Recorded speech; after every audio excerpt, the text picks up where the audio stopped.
Welcome.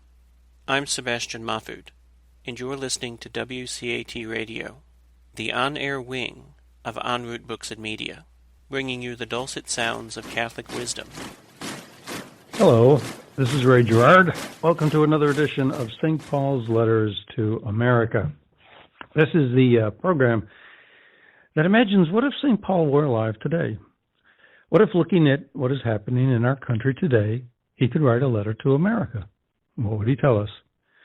Well, here on this program, we give you precisely such a letter.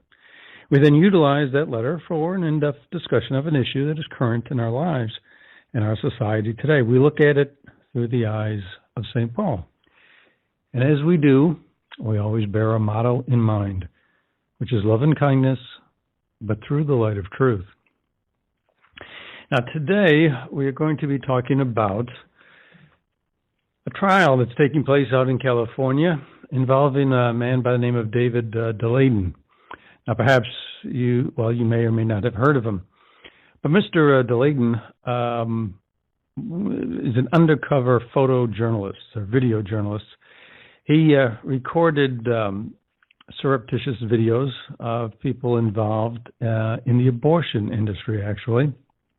And he uncovered a nasty business of people selling baby parts, fetal baby parts. And what happened to him when he uncovered this back in 2015 was there were criminal referrals that came from his work, but I haven't heard of any actual prosecutions, certainly not any convictions coming out of it. But what happened was, instead, he himself was prosecuted. Not only is he being prosecuted on criminal charges of, illegally, videotaping people, invasion of privacy type charges, but he's also being sued civilly for monetary damages by Planned Parenthood. In any event, something very interesting occurred in his trial recently. This is on the civil side trial recently. And that is this. For the longest time, the judge had been preventing evidence coming in, which consisted of the videos themselves. The jury in the civil trial could not see the actual videos that he took. Now, his defense is based on the fact that, number one, these people did not have a real expectation of privacy. Some of these videos were recorded in a public setting with other people around. So that's one of the avenues of his defense. Another one happens to be that if there apparently is an exception in the law in California for people who are taping something where there's actual criminal activity involved. And so if there were the crimes being committed, then the law in California under which, he's being pursued, would allow him a defense. In any event, so something interesting happened recently, which is this. A woman got on the stand and she gave testimony to the effect that, she was horrified by what was going on, that she was so disturbed. Her family was caused a great deal of damage as a result of all of this. And so that was her testimony. Well, that conflicted with what she had said in a deposition earlier, which basically she said in the deposition that, she did nothing wrong and she didn't care if these videos were released. There was nothing wrong with what I did or what I said. But not only that, not only was the defense able to bring in what she said in her deposition that was inconsistent, with her, dismay, her shock, and her psychological distress at having videos released. Apparently she was claiming that, these videos, once they get released, now her identity is released, and, she could be perhaps in some kind of threat of, an assault or some kind of, attack being perpetrated on her by people who severely disagree with, the work that she does and so on. So that was, what she was testifying to at the trial, is that was the reason why the release of these videos, was so, traumatic for her. But not only that, But not only was the judge did the judge allow this contradictory testimony that she'd given earlier in her deposition, but the judge also allowed some of the videos to come in. And so for the first time, the jury saw some of these videos. And that happens often enough in court cases where evidence that otherwise might not be allowed to come in, sometimes it does get admitted to impeach a witness, because witnesses can't get on the stand and lie. It's not something, any kind of court system that's going to pursue justice is not going to allow that kind of thing to take place. So you can a lot of times bring in evidence to impeach a witness and prove that they're telling something that's not truthful, when otherwise you might not be able to. And so that's what happened here. Well, the videos were horrible. And we'll get into this a little bit later, but she was sitting eating lunch, munching on salad, sipping wine, and talking about some terrible practices that she engaged in. And the effect on the jury was the important part. That was the really significant part of what happened recently in this trial. A lot of the observers of the trial, called it a potential turning point. That it really sort of flipped the script on what had been portrayed in this trial up to that time. And some of the reasons why they said that included the reactions of some of the people on the jury. One person, for example, one juror buried their face in their hands, couldn't bear to watch, couldn't bear to listen. Another one had actual tears coming down. So when you get, jurors having those kind of very dramatic emotional reactions, that's something that, something very different has been going on in a trial. So, what caused them? What was in this video that caused them to have, this very dramatic reaction? Well, we'll talk about that. But before we do, we're going to get into a letter from St. Paul, which reads as follows. So I declare and testify in the Lord that you must no longer live as the Gentiles do, in the futility of their minds, darkened in understanding, alienated from the life of God because of their ignorance, because of their hardness of heart. They have become callous and have handed themselves over to licentiousness for the practice of every kind of impurity to excess. There are two things that are noteworthy in this section from a letter St. Paul originally wrote to the Ephesians, but as all the letters that we review on this program are just as relevant to us today as they were back then, and could just as easily have been written to us today if Paul were here today to write them, and so they could easily be retitled as a letter to Americans instead of the Ephesians. In any event, in this excerpt from this letter, there's two things of particular note. One is he talks about people being darkened in understanding, and we're really going to be exploring that in the time that we have coming up. And secondly, he talks about the fact that people have become callous. And that is tremendously apparent in all of this. So what is it exactly that we're talking about? Well, first let's start with this one particular point, which is that, and you may or may not be aware of this, but the sale of body parts, the sale of human body parts from unborn babies, unborn children, from aborted fetuses, is legal. Human body parts. It is legal. There's a section from Title 42 of the U.S. Code, specifically sections 289 G1 and G2. Basically, it says that you can take parts of an aborted fetus as long as the mother consents to this donation, and you can also. And the other restriction is that you don't do it for a profit. If you do receive money in exchange for these body parts, but they're just to cover your costs, well, that's okay. But if you make a profit, that's not allowed under the law. So this may sound, I guess, to some extent reasonable, but the overriding thing, the thing we must remember is that there's something tremendously unreasonable about it. We're talking about the sale of body parts. Now, we are going to be getting into the specifics of this. And so I'm going to give everybody a warning. If you,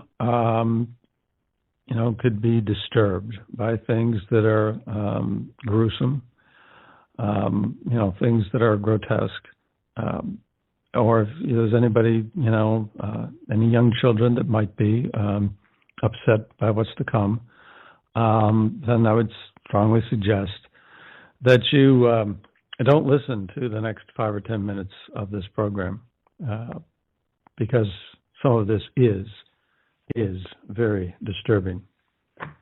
So first, let's go to exactly what was described in this video seen by the jury, by this one particular person. She had been a senior director for medical services for a Planned Parenthood organization. I'm not going to give up her name. I don't know that that's necessary. But in any event, there's discussion. For example, she says, and this is quoting her. She said, "Well, I'd say a lot of people want liver, and for that reason, most providers will do this case under ultrasound guidance, so they'll know where they're putting their forceps. The kind of rate-limiting step of the procedure is the calvarium. The head is basically the biggest part. Most of the other stuff can come on intact. It's very rare to have a patient that doesn't have enough dilation to evacuate all the other parts intact. Then you're just, kind of cognizant of where you put your graspers. You try to intentionally go above and below the thorax so that, we've been very good at getting heart, lung, liver, because we know that, so I'm not going to crush that part. I'm going to basically crush below. I'm going to crush above. And I'm going to see if I can get it all intact. And with the calvarium, the head, in general, some people will actually try to change the presentation so that it's not vertex. Because when it's vertex presentation, you never have enough dilation at the beginning of the case, unless you have a real huge amount of dilation to deliver an intact calvarium. So if you do it starting from the breech position, there's dilation that happens as the case goes on. And often, the last, you can evacuate an entire calvarium at the end. So, there are certainly steps that can be taken to ensure, and she goes on. She says also, I asked her at the beginning of the day what she wanted. Yesterday, she's been asking, a lot of people want, intact hearts these days. They're looking for specific nodes, AV nodes. Yesterday, I was like, wow, I didn't even know. Good for them. Yesterday was the first time she said people wanted lungs. And then, like I said, always as many intact livers as possible.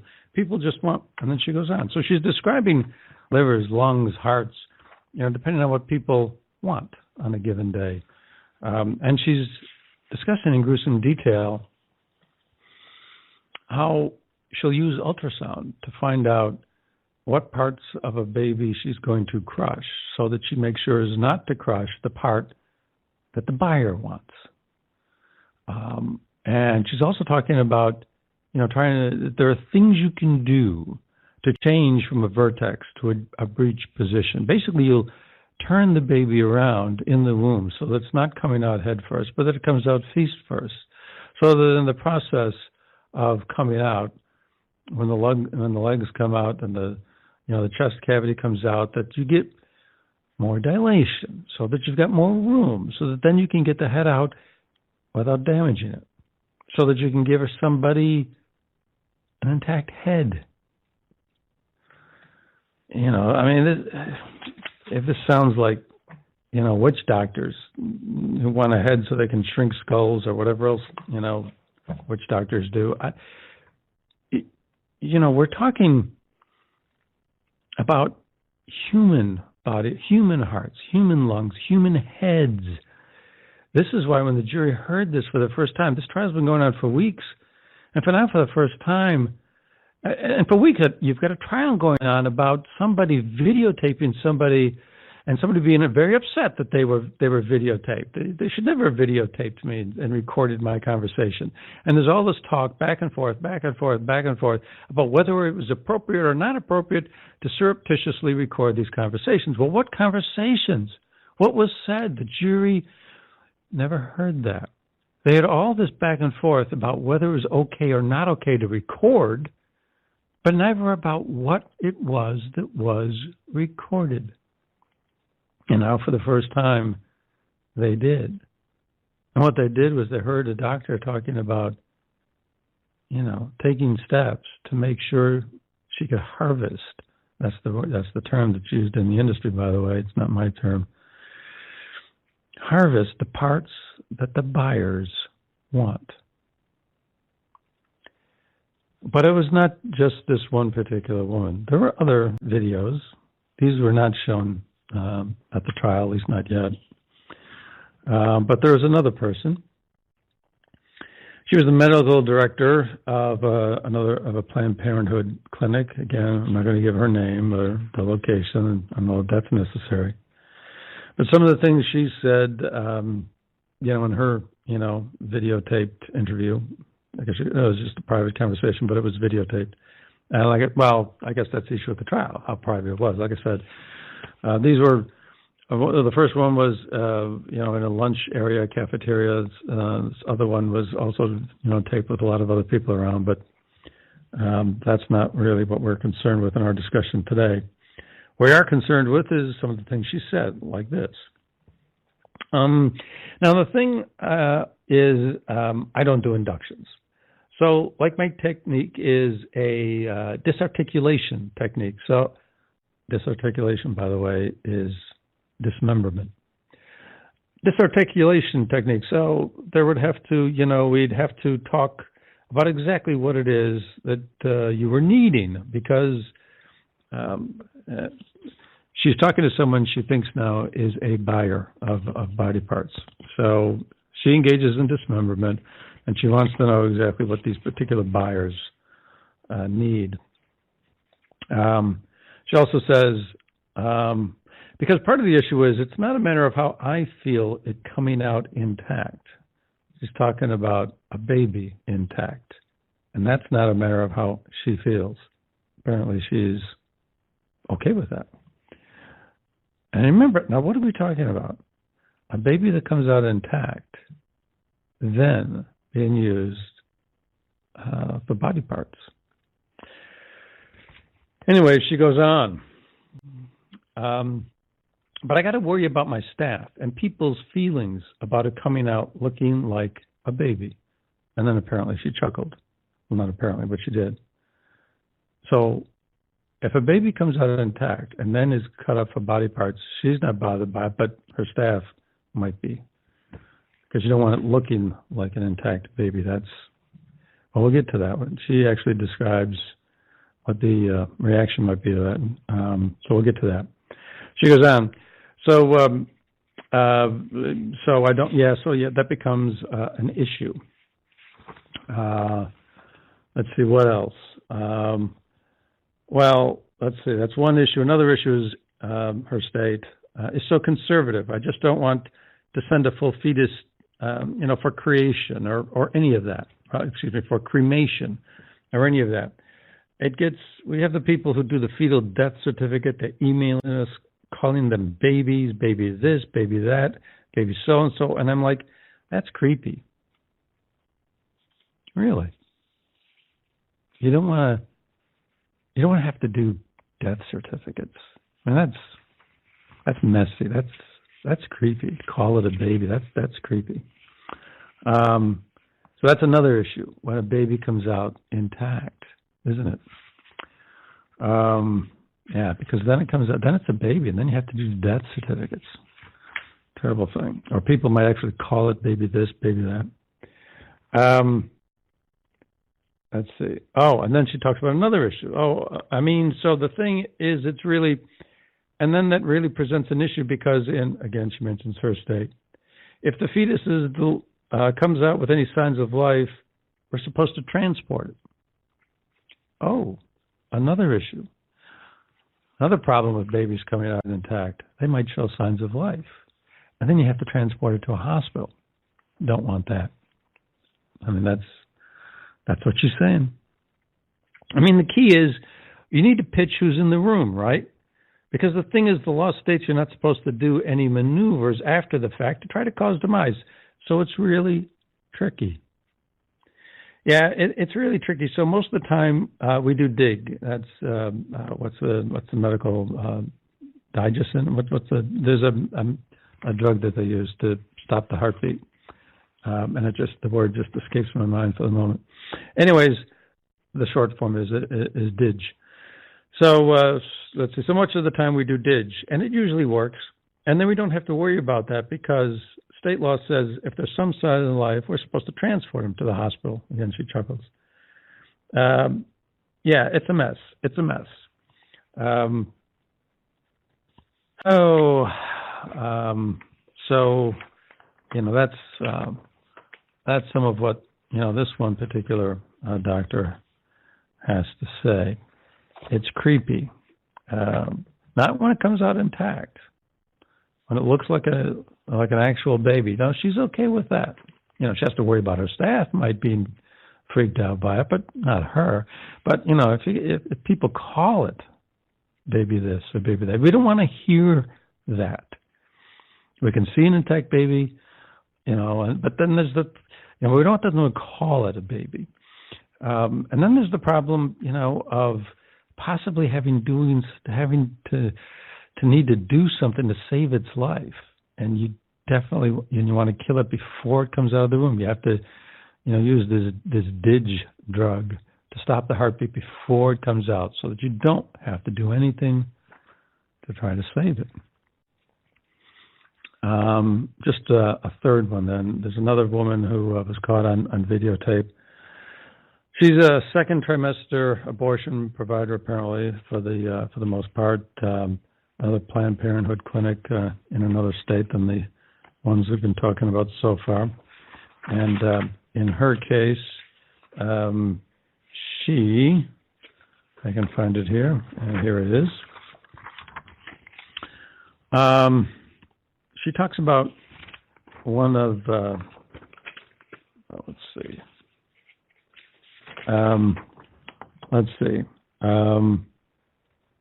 Yeah, she also talks. It's also. She also talks about changing, potentially trying to get out an intact calvarium. She says she hasn't been able to do it yet, but that's, I guess, a goal for the future, so that you can sell an entire head. Anyway, she also talks about one of her POC persons. So POC is the Planned Parenthood term for products of conception. That sounds so much better than baby. A product of conception. And then you don't even have to say that. You just say POC. Anyway, she talks about one of our POC persons is really into organ development. So these are people, the POC people, the products of conception people, these are the people after an abortion takes place. They will then take the remains of the abortion and like the dismembered parts of a baby, and they'll count them to make sure they're all there and they haven't left anything behind. For example, one of our POs is really into organ development. Yeah, she'll pull out the kidneys and the heart, and like heart, we frequently see it 9 weeks, and she just always looks for it. It's amazing. It's sort of, I have so much respect for development. It's just incredible. So she always, at 10, 11, 12 weeks, she's like trying to find the kidneys and any of the organs of that gestation. What is she talking about here? There's another person, affiliate of hers, who says, "Yeah, it's cute. It's cute." What are they talking about? What they're talking about is a person just basically for amusement of some sort or another, because they're curious about stages of development. Pulling out this or that just to look at it and compare it in terms of how far developed it is versus, similar parts at other, stages of development. This is gruesome play. This is a human being that is being taken apart in some respects because someone's curious. We talked when we were discussing our letter from St. Paul. We talked about two things. The people were darkened in understanding, and they became callous. The understanding part, the darkening of understanding, we'll talk about shortly. But the callous aspect of this seems to really come home in the discussions that these three people have already, the discussions that these people had on tape. They don't seem to be bothered in the slightest about any of this. And, given the subject matter we're talking about, the only thing you can say about it is that it's tremendously callous. So that is, in fact, some of what we're talking about. But our little shop of horrors actually is not done. There's a book that Mr. DeLeeden had read, which chronicled. It was called The Chronicle. It's a Beyond Abortion, a chronicle of fetal experimentation. This is a book that apparently led him to do some of his investigative journalism. And in it, there's a photograph of a 6-month-old baby, a 6-month-old unborn baby submerged in an artificial placenta, close quote, which is a tank of artificial amniotic fluid in which the researchers would see how long they could keep them alive for until they drowned. If you made this up, I don't know that anybody would believe you.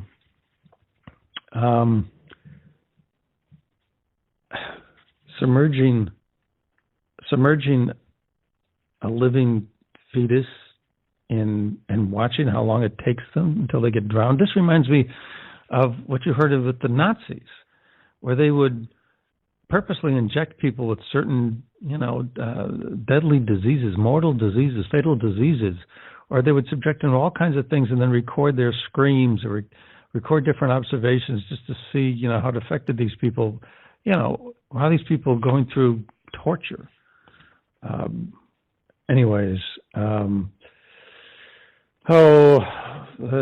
There's another description here about some researchers are looking for whole fetuses in the early stages.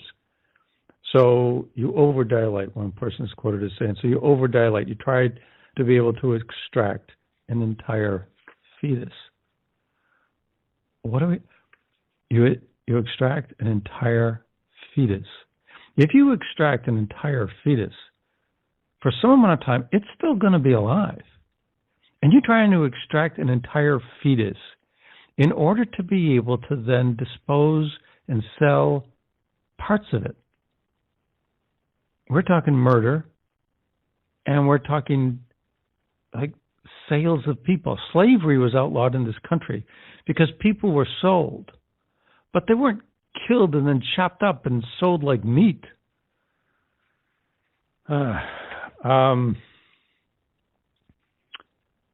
Another quote, if you're looking for the organs, you've got to be able to do that and separate them and get them in the right kind of stuff. And then off they go.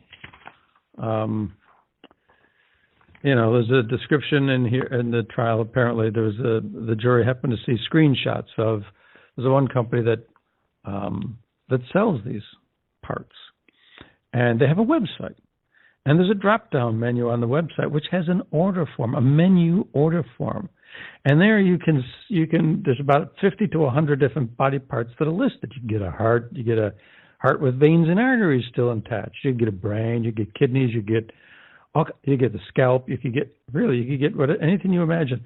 And then there's also another menu. There's a drop-down menu for gestational age. So you can be, how old you want it at 10 weeks, you want it at 12 weeks, and you can specify the number, the quantity of these parts that you want, or you can choose. Hey, do you want it FedEx same day, FedEx overnight, FedEx ground? Yeah. These, you're not ordering, batches of cookies or peanuts or you're talking about babies. Then also, now here you go. This one company, STEM Express, apparently also supplied human fetal hearts that were used in what's called a Langendorf perfusion apparatus. There's a doctor, Dr. Teresa Dreicher, who testified at this trial. And she says that would require fetuses delivered alive from the abortion. Because in the case of a Langendorf perfusion study, you have to have a heart that was still beating. You'd have to cut it out of a living fetus. She says once the heart goes into contraction, you can't get it to come out of that position. So it has to be beating and then arrested in a relaxed position by perfusing it with a potassium solution. Then it can be restarted electrically after transportation. This is why in this particular Langendorf apparatus, whatever that happens to be, you have to have a beating heart. It has to be beating at the time that you take it out. It has to be beating. The baby has to be alive when you take it out. The baby has to be outside the womb, I would imagine. But in any event, you're talking, to a certain extent, just reading, I'm reading these things and then moving on to the next. And to a certain extent, I'm even becoming callous.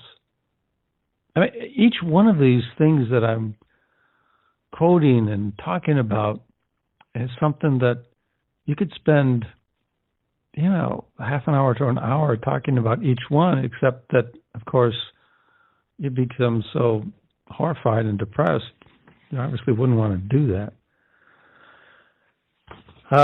There was also a former technician at a Planned Parenthood clinic, and she talks about precisely this, she talks about extracting the brain from an aborted fetus whose heart was still beating. She said that she fainted on the first day of her job. She said, I thought I was going to be just drawing blood. She was attacked. She thought I was just going to be drawing blood, not procuring tissue from aborted fetuses. She says, I'm sitting here and looking at this fetus, and its heart is beating. She recounts how a colleague then instructed her to extract the brain by first cutting open the baby's face with the heart beating. And of course, babies don't feel any pain.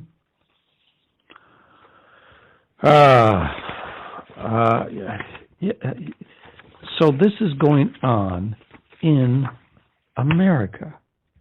There was also testimony given after this, after Mr. Delaney made his videotapes, and some of them were made public before a gag order prevented more of them from being made public, a gag order by the judge in one of these trials, actually.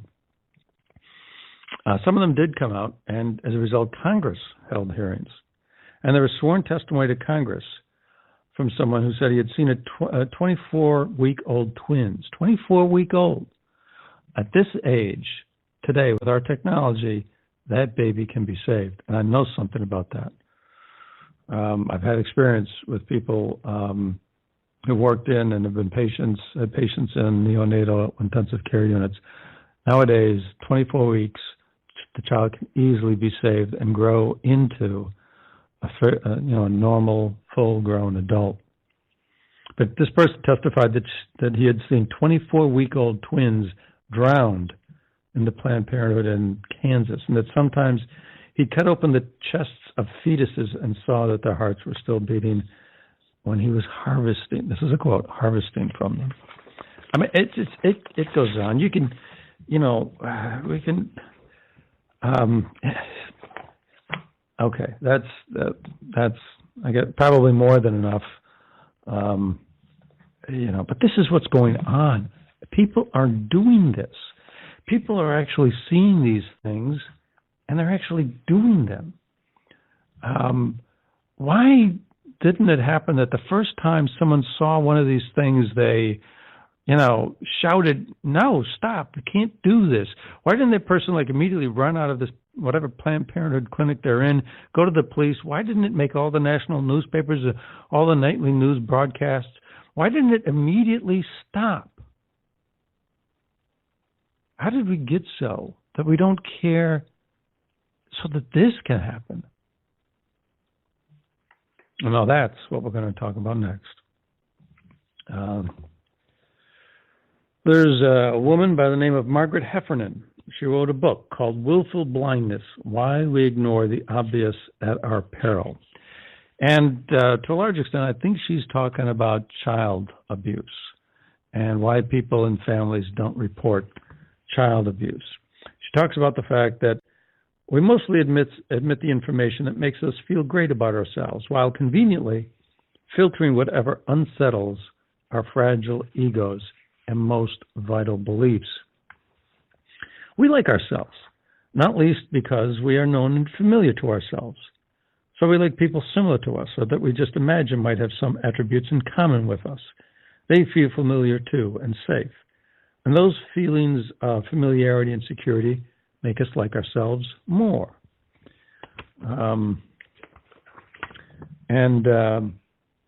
She talks about the fact that, basically that's her take on this, is that we have these filtering mechanisms. And so we filter out things that make us feel bad or things that make us feel bad about ourselves. We want to think we're good people. And so if, we have certain beliefs, we're going to, associate with people that have similar beliefs so that we can feel good about ourselves. We're not going to surround ourselves with people who say what we're doing is wrong. And for child abuse, well, you'll deal with people who, think, well, it's not really so bad, or no, you don't have to report it, whatever, or you get, But anyways, it's this idea of being willfully blind, because we really, don't like to face uncomfortable things. That's, for example, why Planned Parenthood uses, products of conception instead of, dead babies. Also, for example, NPR apparently has, there's an internal memo that was distributed to their employees called Guidance Reminder. It shows a guide for their journalists, Guidance Reminder on Abortion Procedures, Terminology, and Rights. And she says, this guide says, we use the term dilation and extraction as opposed to partial birth. And dilation and extraction. So you, enlarge an opening and then extract. But it's an abortion procedure. So you extract and then terminate. So people call it partial birth abortion, but we can't use that word. We want to filter that out. That's too uncomfortable. Also, this guide goes on, the term quote, unborn, close quote, implies that there is a baby inside a pregnant woman, not a fetus. Babies are not babies until they're born. Use unborn only when referring to the title of the bill, Unborn Victims of Violence Law.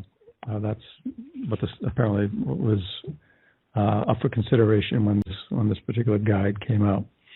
So, it's things like that.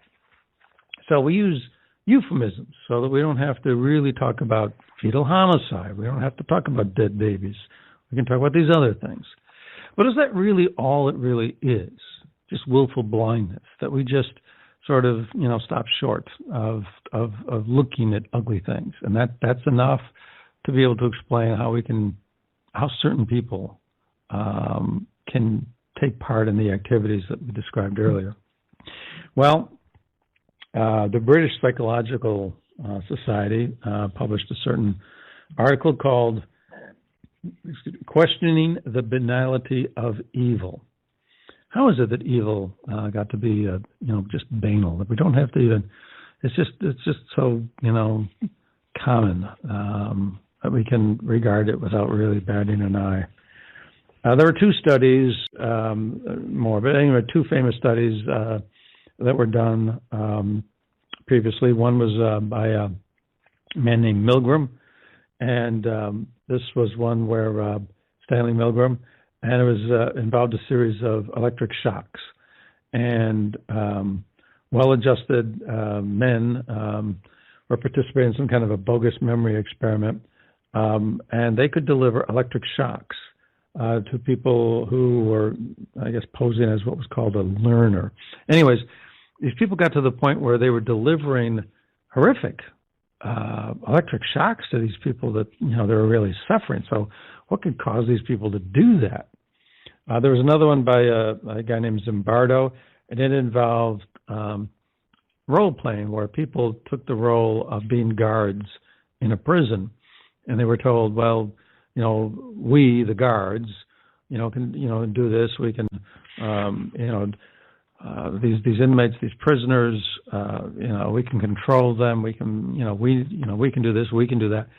And it got to the point where they had to stop this particular experiment because the guards got so cruel that they had to stop. And again, these are just normal people participating in a psychological study. And these normal people, fairly normal people, quickly turned into people that could deliver horrific shocks to people or terrific cruelties as a guard over a prisoner. What could possess these people to do these things? And these experiments were done, I think, to understand how the German people could do the things they did in the Nazi concentration camps. How could you get enough people all at the same time to participate in these barbarous activities? And so the idea was basically something along the lines of willful blindness. The accepted psychological analysis was that, well, these people just became,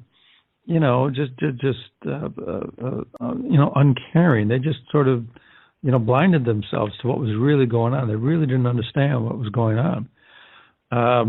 But there was a trial of Adolf Eichmann in Israel that sort of, shone a light on this, because it became clear through his trial that he knew exactly what he was doing when he committed some of, his crimes and his atrocities during World War II, but that he fully understood what was happening, and he agreed with it.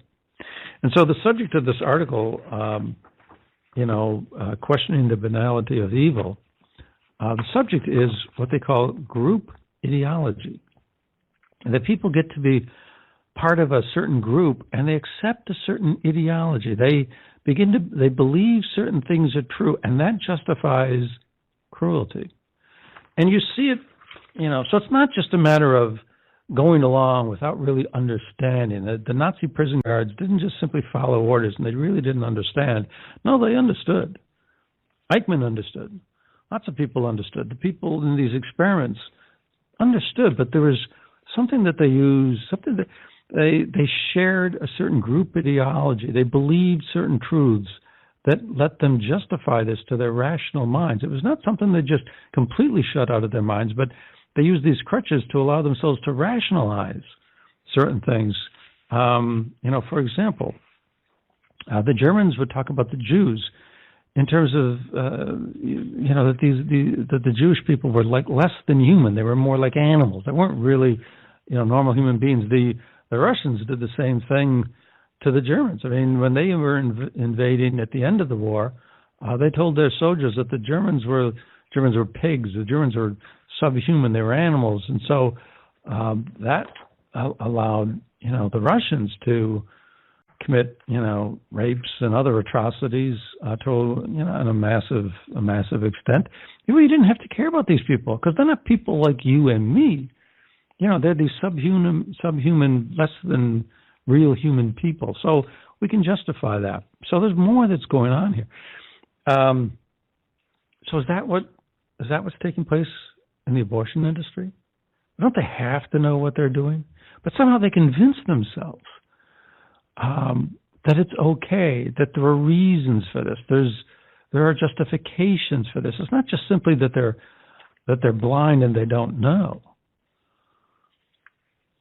They use techniques to filter out certain things, but that's only part of it. They become willfully blind, but that's only part of it. There's another part of it that involves this rationalization where the things that normally would seem horrific can be explained. An example of this, here we have a very educated person. Her name is Elizabeth Harmon. She's a college professor at an Ivy League school. She's a professor of philosophy at Princeton University. And she talks about the fact that when you're dealing with abortion or miscarriage, the child that is lost doesn't have a future as a person, and it doesn't have moral status. It doesn't have moral status. What is moral status? Moral status is status such that you'd have to accord it moral rights. You'd have to treat it. Then certain rules of morality would then apply. Like that nasty thing about the state laws that require you to, transport. Those messy situations where you might have to transport, or a law that would require you to, actually try to, administer, medical care to try to save a life. This professor says, if we know that a woman is planning to get an abortion, now just listen to the logic of this. If we know that a woman is planning to get an abortion, and we know abortion is available to her, then we know that fetus is going to die. It's not the kind of being like the fetuses that become us. If you're not following me here, that's because I don't follow this either. So we know it's going to die. So it's not the kind of being like the fetuses that become us. It's not something with moral status. She says, just given the current state of the fetus, it's not having any experiences in the womb. It's not having any experiences. There's nothing about its current state that would make it a member of the moral community. It's derivative of its future, whether it gets to have moral status. So it's really the future that endows moral status on it. And if we allow it to have this future, then we're allowing it to be the kind of thing that now would have moral status. So in aborting it, I don't think you're depriving it of something it independently has. So if you follow this, I'm trying hard, it's only if it lives into the future that it's to be accorded the status of a human being. And if we know it's not going to live because we're going to kill it, then it doesn't have a future. If we decide to take its future away, this is, I guess this is a well thought out, well reasoned, logical, philosophical argument, except for the fact it's got just a tremendous logical flaw because it's completely circular. So if we decide to kill it so that it's got no future, then it has no future, so it's not really, in effect, a person. And so then we're not taking anything away if we kill it, so it's okay to kill it. So we're now right back where we started, where we decide to kill it. It's completely circular. It makes no sense. And yet, an educated person, a professor, a college professor at an Ivy League school, a person with status and stature and esteem among her peers, no doubt, someone who has risen to the level of a professor at an Ivy League school, someone who's going to teach children on philosophy, on things that, on the application of human reason to determine by the use of reason what is true or not, this person comes up with that argument. So to what extent can we bend things so that they fit what we want them to say? That's what's going on here. But still, what we're left with is this crazy sort of situation where, people, when we talk about filtering out things that are not comfortable, that don't make us feel good. We talk about group ideology and using rational mechanisms, even if they're tortured, pardon the pun. Even if we use tortured logic to come up with certain justifications and arguments to justify what we're doing, that's what's going on. But, you know, and the fact is that these psychological studies that have been done show that this is how people get to the point of doing tremendous cruelty, whether it's in, you know, a laboratory situation where people are conducting studies with make-believe prison guards, or whether it's really, you know, real-life prison guards, as in Nazi Germany. People can do horrible, cruel things and convince themselves they don't look at certain aspects of it, and then to other aspects they convince themselves they're okay. And so these mechanisms can be used to justify terrible cruelty. And they're being used to justify terrible cruelty in the U.S. today. You know, we may have people that have rejoined this program who hopefully, you know, didn't hear some of the most gruesome things we described earlier. So we're not going to repeat them now. You know, but these terribly gruesome things are no doubt justified to the point where these people that are recorded in these interviews or these discussions with would-be, you know, body parts buyers are discussing things so cavalierly. They really don't, you know, they really don't feel that there's anything wrong. They have so, you know, darkened their understanding. You know, we talked about these two things from St. Paul. One was this callousness, and one was this darkening of understanding. And he described, you know, the human situation, the people that, you know, were no longer living or were not living in some kind of connection with God, some of the Gentiles of his day. And he noted and observed two things about them.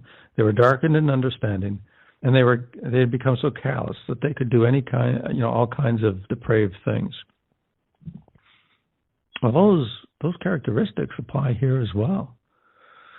Paul might not have been, you know, a trained, you know, licensed, you know, psychiatrist, but he was a good observer of the human condition. And so these people that were videotaped, when they talk, when they're eating their lunches and talking cavalierly about the things that they talked about that we described earlier, yeah, they convince themselves that it's okay. They use rational arguments like perhaps that one from the Princeton University professor to justify these things in their own mind. Well, somehow it's not really a child. They convince themselves of that. And then other things that they don't like to talk about, well, you know, if you got to use a death certificate and baby this and baby that, that's creepy. You just avoid that. You become willfully blind to that. So you use these various mechanisms in order to justify this terrible cruelty that we described, these gruesome tactics that we described earlier. So what have we got? We've got what's going on in this country behind closed doors, being every bit as cruel and as evil as, you know, the things that the Nazis did.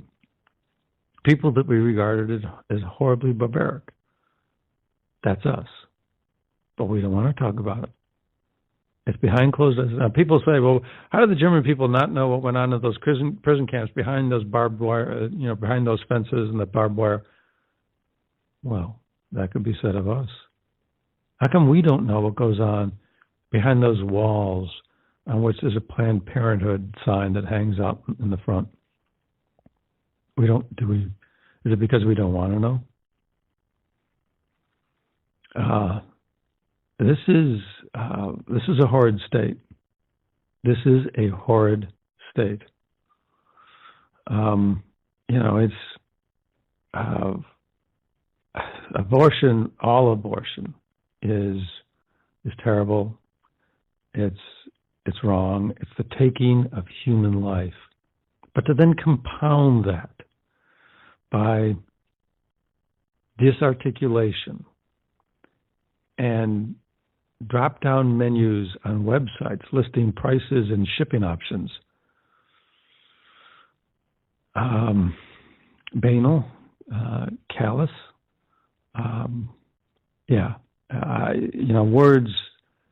Words aren't even enough. Words aren't enough, and they cannot do a decent job, a just job of trying to describe any of this. But this is the reality. So, what do we do about it? Did we even know about it? Has this show, explained to you, or brought to your attention anything that you didn't already know about? It did for me in researching this. And, it is shocking. I was surprised. I didn't think we could really do this in the way that, these people are describing, what they do. And I can't understand how the images and the memories that must be in their minds doesn't cause them to lose sleep at night and make them just, rise up and scream and say, stop, I can't do that. I can't do this anymore. But still it goes on. Well, I don't know what the answer is other than simply to make our voices heard. In order to do that, first we have to know, what it is that we're talking about. So hopefully we've at least done that this past hour. A lot of times we try to use our letters from St. Paul to examine whether or not a way of looking at something is right or wrong. We don't even have to do that with this one.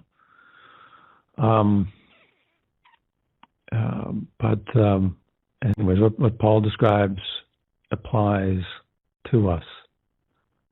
There's a lot of people here that are darkened in understanding and very callous.